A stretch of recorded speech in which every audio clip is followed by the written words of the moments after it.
All right, boys. Another day, I was gonna say break time. Another cut content from AniNews for season 2, episode 6.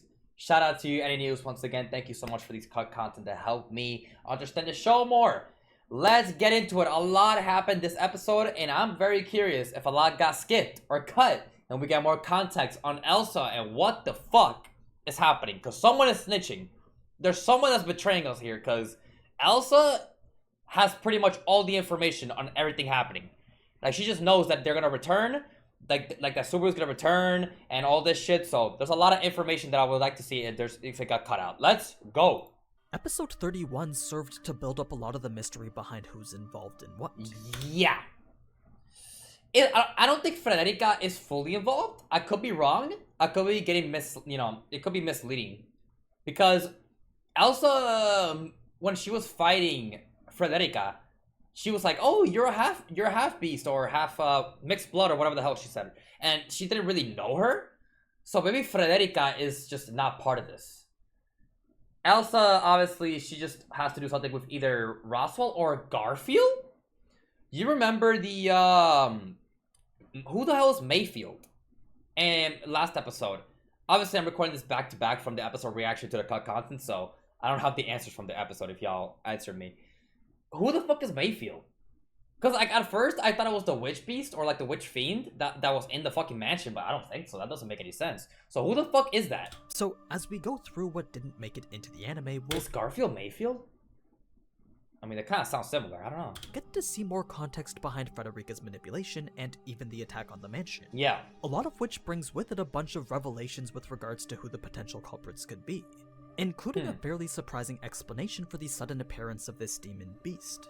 But yeah, that's content that was supposed to be shown more towards the end of the episode. Okay. Before we get to that point, let's first take a look at the details we missed along the way. Alright, let's go. Episode 31, The Girl's Gospel, covering Chapter 1 and Chapter 2 of Volume 11 of the light novel. Alright. It's in the very first lines that we're given a vivid description of what it's like to return by death. Just as we visually see in the anime, there's no lag between death and resurrection. True. The Subaru literally dies and instantly comes back. There's no lag, right? There's no ping that has to do with it.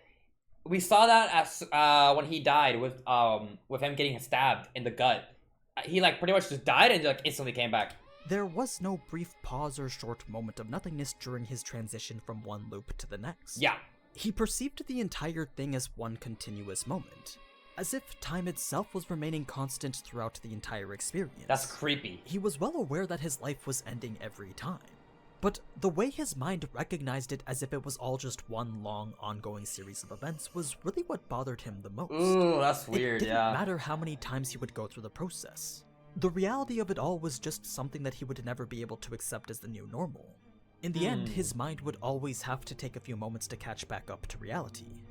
Anyway, last episode, Subaru's That's cool. That's some neat details that I wish that they actually covered. Yeah, no, AniNews got our back with this one. That's so cool that they actually mentioned how it feels to return by death, how it actually fucking works. There's no lag, and it all feels like one continuous event for Subaru.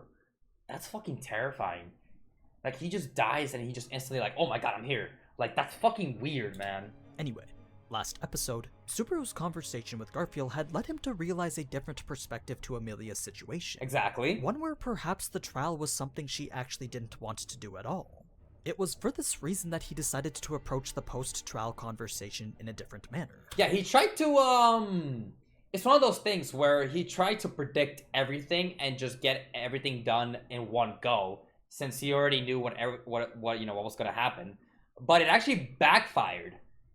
He said this, and then Garfield was like, oh, what? Why would I want you to take it? We actually should have Amelia take it like originally. I'm like, what? That's weird. Like, I don't know what changed his mind in the original, like the last episode, not this episode, the last episode, at the end of the last episode. I don't know what changed his mind to be okay with Subaru, right? I remember he was like, oh yeah, you should take it instead of Amelia. How does Amelia feel about this? I don't know. It's weird. During the previous loop, Otto had asked how Subaru was able to come out of the trial unscathed. It was a question that Subaru was able to previously avoid without having to give a proper answer. At the time, he didn't want to add any more unnecessary stress or pressure onto Amelia. But This time he decided to tell the truth. He wanted to see if Amelia was in fact subconsciously calling out to him for help. To see if the only thing stopping her from asking was the notion that he would have to go through a harrowing experience similar to hers. If that was in fact the case, then Subaru wanted her to know that it was okay. It was exactly what he signed up to do. But before he could say anything else, both Garfield and Ryuzu chimed in to say that it had to be Amelia. It had to be Unlike Amelia. in the anime, they straight up told Amelia that it was all part of Roswall's plan. That's crazy. Like, it's just so wild to me that how everything can change, even though Subaru's trying to predict things, and he like knows that things are gonna happen in the future, even though he tries to like predict it, it just goes differently and it doesn't work out. Another thing, so that pretty much confirms that Emilia wasn't really subconsciously or like giving hints for, to ask Subaru for help. She wants to do it herself. It was only after hearing these words that Amelia finally committed herself to the task. Yeah. They stirred various emotions that led her to realize that this was all part of the path that she needed to take in order to become the next ruler. The way she saw it, if she couldn't even do something as simple as face her own past, then how could she ever hope to face the future as the Gunika's leader? Exactly. Despite knowing that that's how Amelia felt, Subaru still insisted that he was simply the better person to take on the trials. He basically told Amelia that he was the one most suited to the job. But Amelia felt now more than ever that she shouldn't have to rely on Subaru for everything. I guess it helped her to like maybe get more like pep in her step, like more confidence, like, okay, I gotta do it, I gotta confront my past. If I can't even confront my past, how could I even like, rule Lagunica? Maybe, like, I don't know. I maybe it helped her. I don't know if it was the best way to put it, because it just sounded like a little arrogant, like, or like a little mean, like, oh, you can't do it? I guess I'll do it for you. Like, she doesn't really want to be saved by Subaru in this instance. She was of the mindset that if she did, then that would essentially be the same thing as running away from her problems. Yeah. The thing is, Subaru saw absolutely nothing wrong with this. He really wanted to respond by saying that nothing was wrong with running away. To him, it really wasn't all that bad of an option. He was personally of the mindset that if he could avoid a whole lot of suffering by taking a different path, then that was the path that he'd want to be on. Yeah. Even if it was the path of a weaklings, he saw nothing wrong with trying to avoid the problem. I mean, it's how he's lived his life up until now. So it makes sense that that way of thinking would seem completely normal to him. Exactly, yeah. But no matter how much sense it made to him, these were words that he just couldn't bring himself to say to Amelia. It was as if he was now able to recognize the faults with this mentality. In any case, the heated discussion finally ended with Amelia losing consciousness. Ram had given her a bit of incense to help her relax. Although it was a method that Subaru found to be a bit forceful, he wasn't really upset since he felt it was something that Amelia needed. This abnormal acceptance of Ram's behavior induced a little bit of surprise from her. With the way Subaru had recently been acting, it was as if he had inherited Puck's guardianship over Amelia. I mean, it's been pretty obvious that Subaru had been acting more protective than usual. Even Amelia could sense his more abrasive behavior. But even if that wasn't his intent, Subaru couldn't deny that their observations were correct. Listen, bro. Even if it seems a little extreme, like Subaru's protection over Amelia, whatever the hell, where's Puck? I'm gonna keep saying this shit, bro. It's not like Puck is coming out anyway, bro. This motherfucker is just he's just abstaining from getting involved with anything. But then it's like, but it's not like he doesn't want to. I'm pretty sure in Frozen Bonds, it was mentioned that he made an oath with someone. And he made the oath, which, I mean, you could think that it's Echidna because, it's like the same voice from Frozen Bonds and the same voice from, season 2, episode 2, or season 2, episode 3. So maybe Puck made an oath with Echidna or whatever the hell. He made an oath with someone, and that's why. And the oath was like he can't get involved in Amelia's life too much or at all. All right, I think that was what it was. So you could just make that fucking argument, but it's still fucked. Like he's pretty much Amelia's like father figure, and he doesn't do anything. It's like, I don't know, dude. If even Ram was calling him out for being more rash than usual, then perhaps he needed to reconsider his stance on the whole situation. Anyway, it was after this that Subaru had a conversation with Garfield and Ryuzu. But what the anime didn't show after was the following conversation with Otto and Ram. Oh? You see, Otto had been eavesdropping the entire time. When Subaru noticed this, rather than scold him for listening in, Subaru instead wanted to know his opinion. He wanted to know how an outsider like Otto perceived the current events. Naturally, he sided with Garfield and Ryuzu. To him, not wanting to get on Roswall's bad side made perfect sense. I mean, he was the lord of their land after all. Plus, if Amelia truly was supposed to gain all the prestige that came with overcoming the trial, then that was something that just wasn't possible if Subaru was to do it in her place. True. Would everyone else really accept it as Amelia's own accomplishment if Subaru was the one to do all the work? Exactly. I mean, it makes sense anyway that, like, Amelia wants to do it, Amelia has to do it, because obviously we know this. If she gets over the trial, if she's the one to do it, then obviously the villagers and everyone's gonna have an amazing, look of Amelia. Like, Amelia's reputation will fucking go sky high, which is also something, that Roswall mentioned. Like, it all works out in Amelia's favor, but the issue is that if she's even able to do it, she can't get it over the first trial. Confront her past. She doesn't want to confront her past. So, if she can't even do the first trial, how do we expect her to do all three? And I know that Subaru, wants to have faith in her and all, and he even tried predicting the events by saying, yo, let me do it, and that also didn't work. But it's like, dude, what the fuck is Amelia gonna do, man? Like, we're gonna have to somehow have Amelia get this, like, confidence and this, like, actual, like, willpower to confront her past. That's what Otto was trying to convey. Shortly after this, Ram then chimed in to ask if it was really possible for Amelia to beat the trial. Good question, Subaru Ram. didn't say that it was impossible, but it was something that could potentially end up taking a very long time. And how much time do we really have? Because cool, the trial will always be there. It was mentioned as well that the trial will never reset, or like it will never like close on Amelia. And pretty much Amelia has infinite tries. She could keep trying over and over. But time is limited. We don't have all the time in the world. And if we are too busy with Amelia while she's doing the trial and whatever, and we stay, well, the people at the mansion get cooked.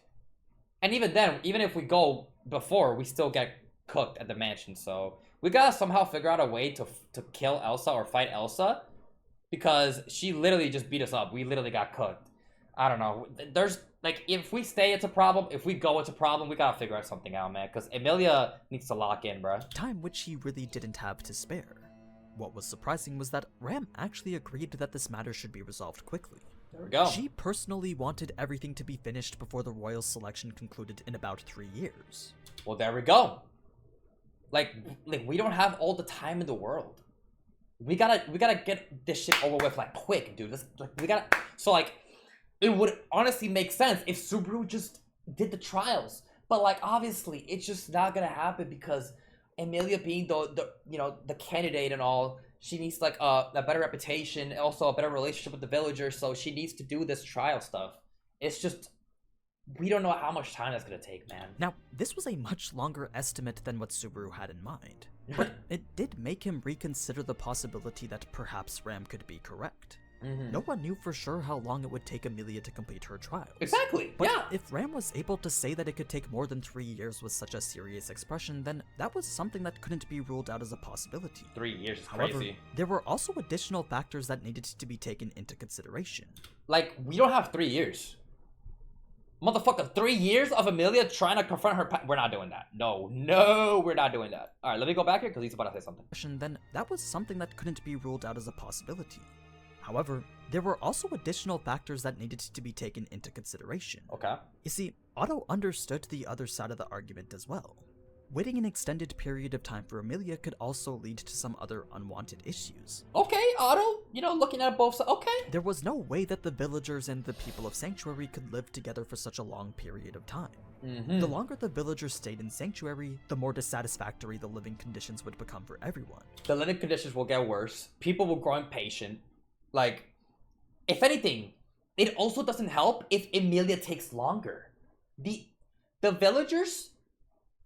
Okay, one thing is actually doing the trials and, being the one to liberate everyone, and cool, that's an amazing reputation and whatever, and it helps her in the selection, and everyone's happy, and they look at Amelia in a good way. But all of that gets literally canceled out if Amelia takes so long. Because cool, if she eventually gets over the hurdle and she actually does all 3 trials, and she actually is able to, you know, free everyone, but let's say it takes like 2 years. Well, does it really fucking matter? I think everyone's still gonna dislike Emilia, like the same, if not even more, because of how long she takes. The longer it takes, the worse it gets, bro. It actually, so I don't know. There simply wasn't enough resources to go around. The resources, so yeah. Otto felt that the issue should try to be resolved at least before any type of revolt or unrest could occur. This meant having to renegotiate the release of the villagers. But because this was something that only happened last time due to Subaru's promise of taking the trial in Emilia's place, Subaru wasn't so sure that that would happen again. Especially since he was now forbidden from taking the trials. Crazy. It was after this that Subaru had his scheduled appointment with Roswall, the one where he had to discuss all his accomplishments from back at the capital. It was towards the end of Subaru's explanation that Roswall posed a rather odd question. He wanted to know what happened to Wilhelm during the whale hunt. What? Why? What happened to Wilhelm? What? Run that back for me. Subaru's explanation that Roswall posed a rather odd question. He wanted to know what happened to Wilhelm during the whale hunt.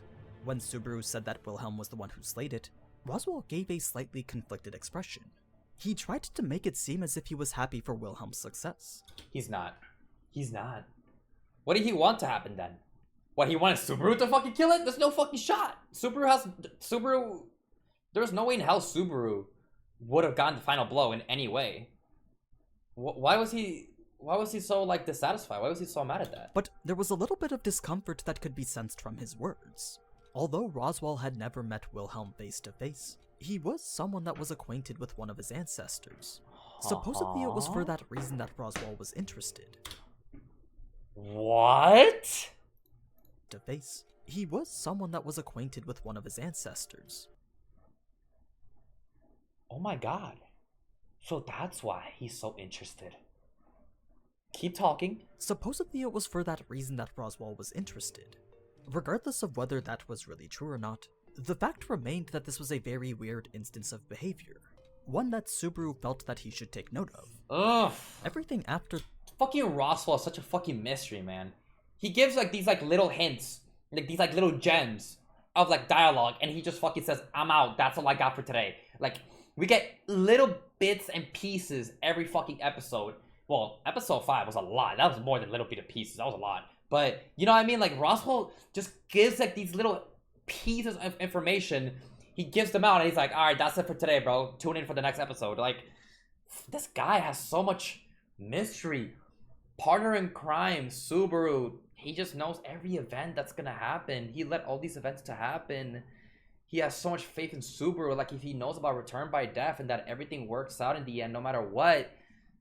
I don't know, man. This guy sucks. This up to the point where Subaru arrives at the mansion are pretty much the same. That's the same. There were a few moments where Otto was mentioned, though. A couple of miscellaneous scenes that go to continue the running gag of him just being this random character that's typically used as a metaphorical punching bag for all the other characters. Poor Otto. Subaru did, however, wonder what Otto was doing to pass the time. He wasn't really assigned any particular job while in Sanctuary. You know what? Good fucking question. What the fuck is Otto doing, bro? Like, we see some things here and there with the break times, but what is bro doing, man? So, no one really knew what his day-to-day looked like there. Day-to-day? Only after Petra asked what Otto was up to did Subaru realize that he couldn't really refer to anything specific. He was always just seen as this random merchant who happened to accompany everyone else to Sanctuary. Aside from that, though, there wasn't really much more thought given to this since Otto never really remains a topic of conversation for very long. Oh, that's so fucked up. That's so fucked up.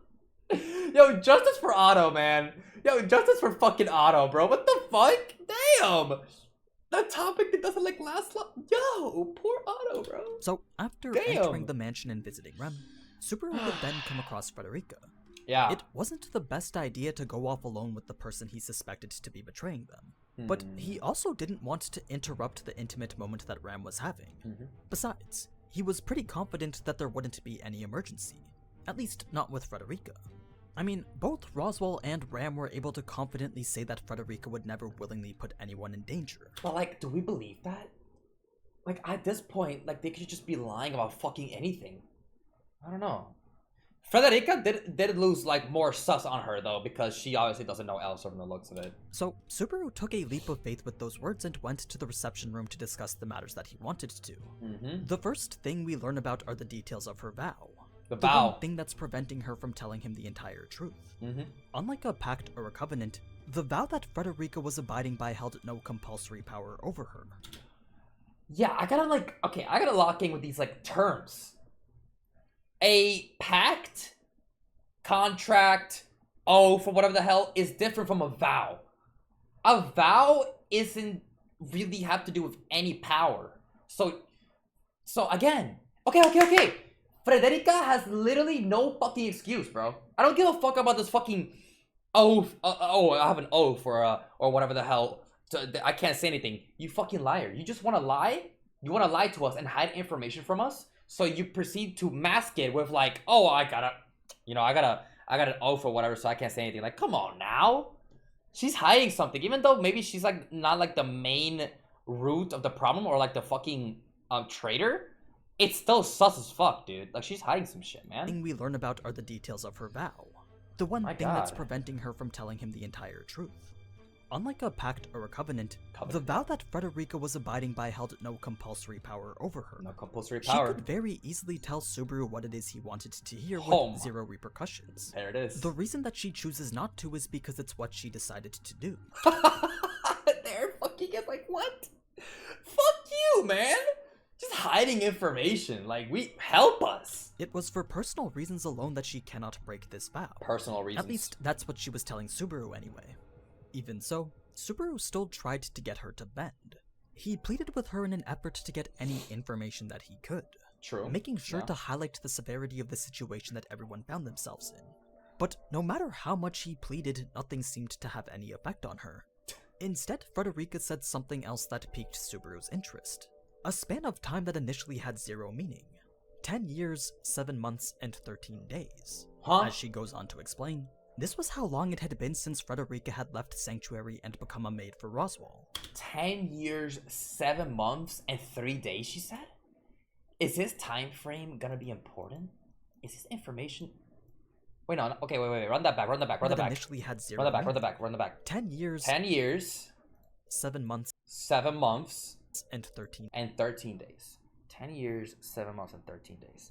I don't know if this is an important time, but I'm gonna keep that in mind. Days. That's as she goes on to explain. So specific. This was how long it had been since Frederica had left Sanctuary and become a maid for Roswall. The fuck? It was also the same time that she made her vow. If she was to break that vow now. Same time she made her vow. Now then, that was essentially the same thing as breaking a promise she'd kept for over a decade. That must have been the part of the conversation that Subaru was focused on, because he didn't even bring up the fact that Frederica had somehow made her way out of Sanctuary. Instead, he continued to try to get Frederica to disregard her vow. True.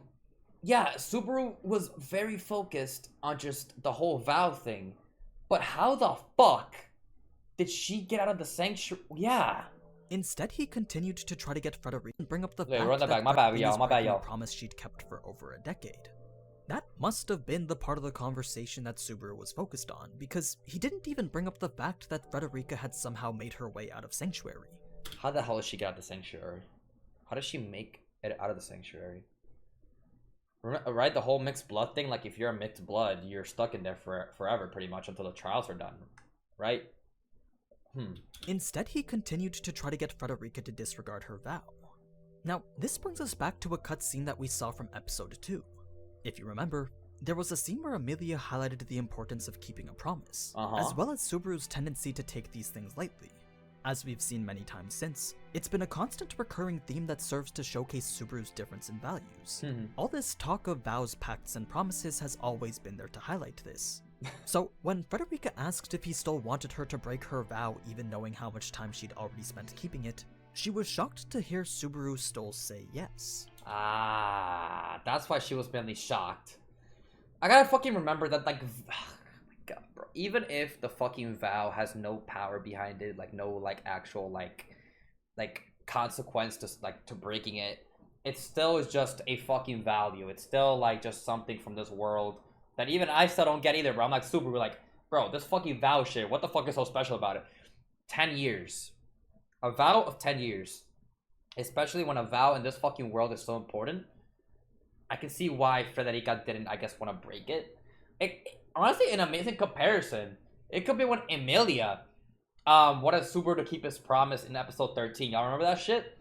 That fucking promise didn't even last that long, bro.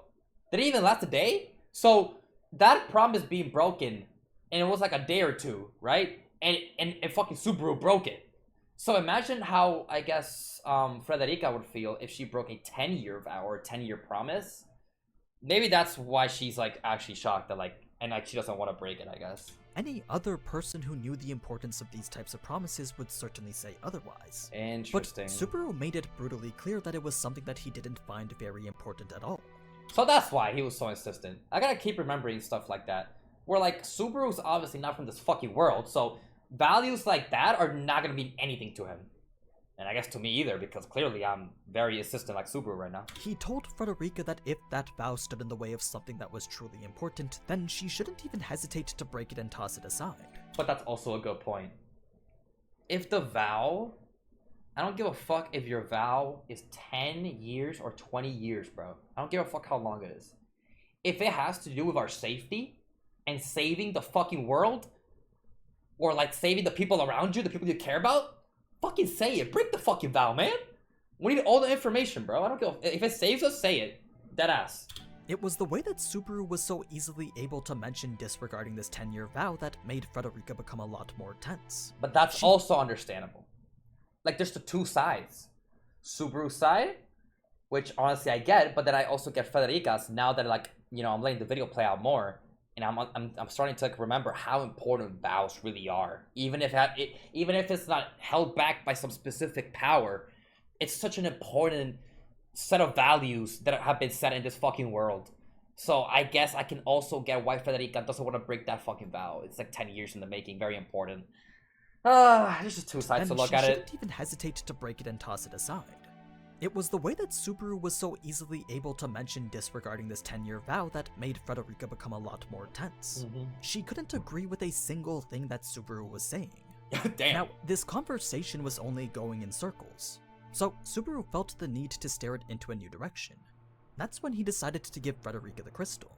The moment she saw that this was Garfield's, it brought forth a bit more emotion than what Subaru was expecting. He turned his face away to allow Frederica to wipe away her tears, all while offering a handkerchief that he just so happens to always have, a habit that had been taught to him by his mother. What the hell? He gave her a handkerchief? Have we seen this handkerchief before? Have we seen this handkerchief before? Is this just a piece of cut content that I've never seen? A handkerchief that he always has with him. Look at the design. I don't think I've ever seen this. A habit that had been taught to him by his mother. Love your mom. When Rem made her entrance into the conversation, it was here that we got her thoughts on how she viewed Rem.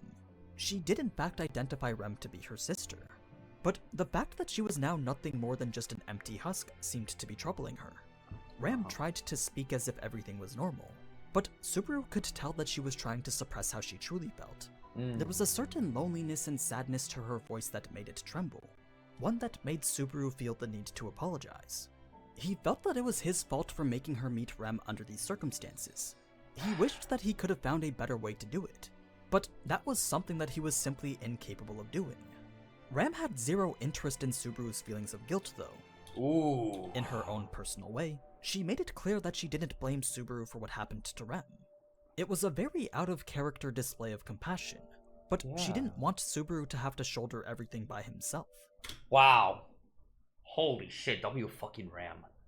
Another instance where, Subaru really needs to learn that he doesn't have to he doesn't have to literally shoulder everything, bro. He doesn't have to, carry everything by himself. It's gonna be a common theme, I think, in this series, though.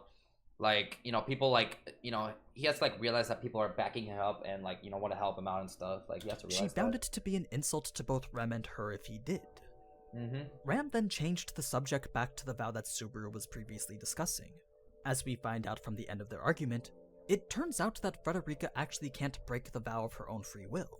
Because Subaru was initially led to believe that it was solely due to her beliefs, he was very confused to hear that this was actually not the case at all.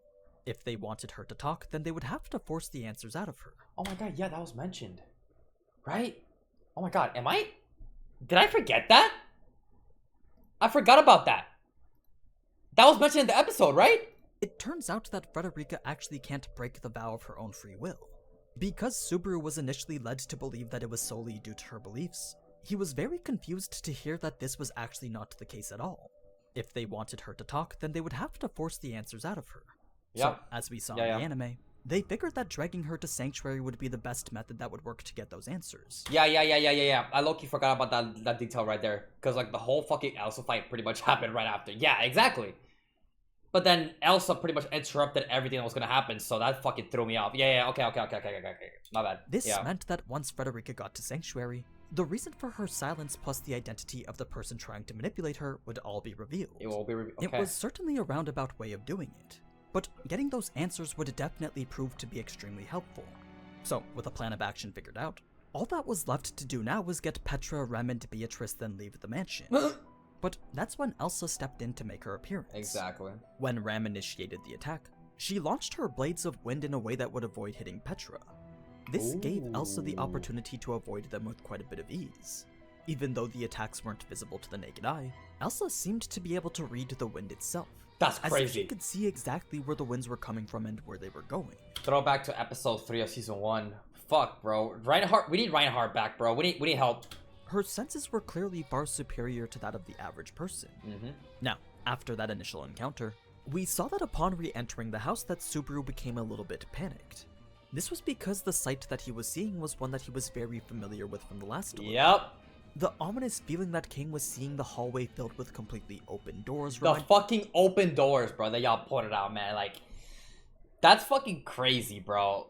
Such a little detail that I noticed in that episode 5, bro. All the doors being open, and that's why fucking Subaru started fucking panicking, like, oh shit, Rem, like. Yeah. Ominous feeling that King was seeing the hallway filled with completely open doors reminded him all too well of what happened last time. Yep. It was very obvious that someone had been checking every single room, and that just made him worry more for Rem's safety. But before they could get to the second floor, that's when the demon beast appeared at the other end of the hallway. The demon beast, This creature's sudden appearance now added an additional layer of complexity to the entire situation. It didn't make sense for a demon beast such as this one to have wandered all the way from the forest to the mansion. The only plausible explanation for its presence was that someone had ordered it to attack here. So, like, does that have to do with anything with Elsa or not? That's my question. The thing is, the only way a person could command a demon beast was if they broke their horn. You see, every demon beast has a horn growing from its head. Right. And if someone manages to break that horn, then the demon beast will learn to obey that person. Did I not? I don't think I knew that. Is that more cut content from season 1? Oh my god, bro. There's gonna be so much cut content from season 1 that I just didn't cover. What is this information? Was this information mentioned, or is that just more cut content, detailed information that I just never knew? Was that someone had ordered it to attack here. Run that back. The thing is, the only way a person could command a demon beast was if they broke their horn. Command a demon beast if you break their horn. You see, every demon beast has a horn growing from its head. Yep, we've seen that. And if someone manages to break that horn, then the demon beast will learn to obey that person. Holy shit.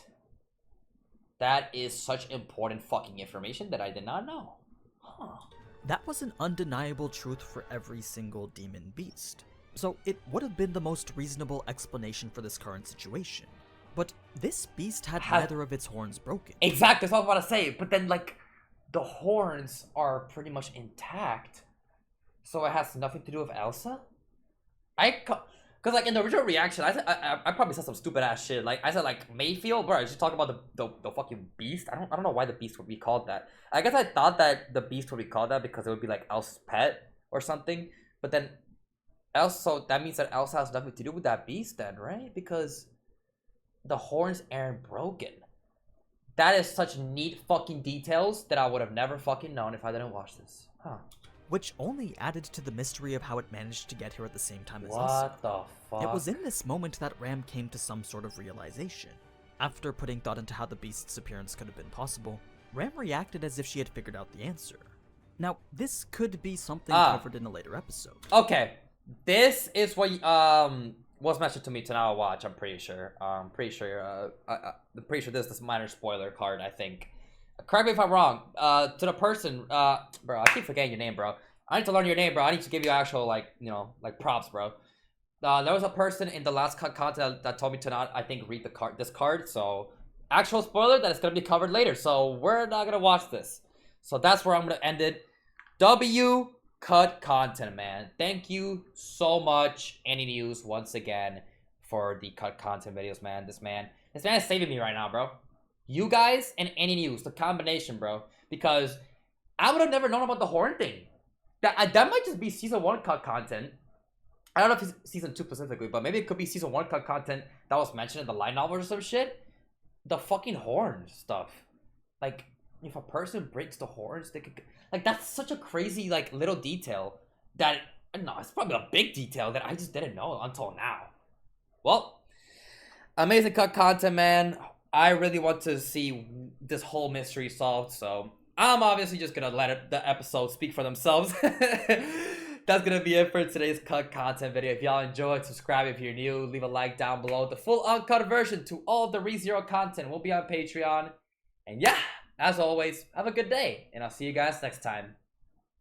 See you guys.